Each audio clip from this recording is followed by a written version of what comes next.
যোৱাকালি ভাৰতীয় সেনাবাহিনী এয়াৰফোৰ্স তেওঁলোকে পাকিস্তানৰ 9টা সন্ত্ৰাসবাদী ট্ৰেইনিং কেম্প বা লঞ্চিং পেড বুলি যাক কোৱা হয় তাতে মাজনিশা আক্ৰমণ কৰে আৰু আজি আমি সকলোৱে গম পাইছোঁ যে এই আক্ৰমণত সন্ত্ৰাসবাদীৰ ঘাটিসমূহ সম্পূৰ্ণভাৱে নষ্ট কৰা হৈছে আৰু বহু সন্ত্ৰাসবাদী নিহত আৰু আহত হৈছে।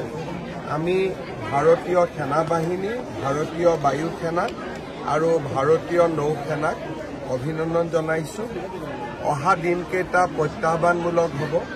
সমগ্ৰ ভাৰতবাসী, প্ৰধানমন্ত্ৰী মোদী ডাঙৰীয়া আৰু আমাৰ সেনাৰ জোৱানসকল, বিষয়াসকলৰ লগত আমি থিয় হৈ থাকিম যাতে ভাৰতে আহিবলগীয়া সকলো ধৰণৰ প্ৰত্যাহ্বানৰ মোকাবিলা একেলগে এক ৰাষ্ট্ৰ হিচাপে আমি যাতে কৰিব পাৰোঁ।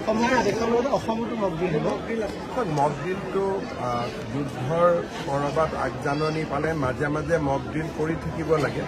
বহুদিন দেশত মকড্ৰিল হোৱা নাছিলে, আমাৰ ৰাজ্যতো হোৱা নাছিলে। 18খন জিলাত আজি মকড্ৰিল হোৱাৰ সম্ভাৱনা আছে।